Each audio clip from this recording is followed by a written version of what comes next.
The Ravens would then move their way down the field thanks to a 39-yard pass to Aguilar, which set the Ravens up at the 25-yard line. And with the Chiefs defense completely gassed, they somehow continued making plays when Lamar Jackson threw a god-awful pass into triple coverage, and safety Deion Bush, who was in for a shaken-up Mike Edwards, picked him off in the end zone. And hey, hats off to Deion Bush, who only played 3 snaps on defense, at least for that series, with one of those being that interception. Thank you, Deion Bush. The Chiefs then went 3 and out. Not really a surprise here, quickly giving the Ravens offense the ball right back with roughly 5 minutes to go in the game, still trailing by 10. Baltimore then had a solid return to the 46-yard line, but George Karlaftis said no thank you, sir, and sacked Lamar, driving them back. Lamar then connected with Hill on 3rd and 6 to move the chains. Nice play there with 4 minutes to go, and another first down brings us to the Ravens' last few plays. Jamari Connor thankfully stopped Lamar from making a crazy off-script scramble happen. Trent McDuffie then had a nice PBU in coverage on Odell Beckham Jr. Then Lamar threw the ball away on 3rd and 5, which forced the Ravens to kick a field goal. And this brought the game within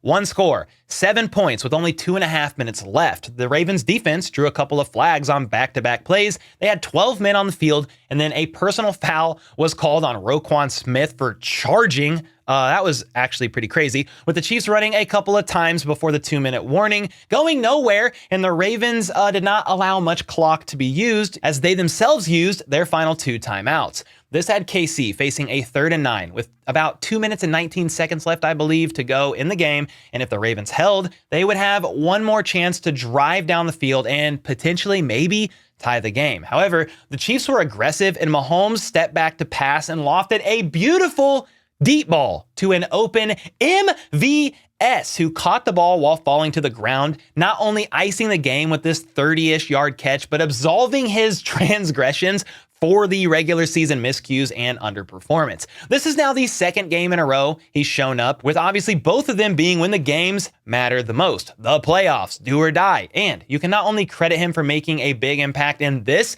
AFC Championship game, but also in the last one as well against the Bengals. This catch then allowed KC to kneel it out, winning the AFC Championship for the 4th time in 5 years, which in turn sends them to their 4th Super Bowl in 5 years. That means the Chiefs are now just 1 game away from potentially being the first back-to-back Super Bowl champs since the Patriots did it in 2003 and 2004. So please, God, let it be so.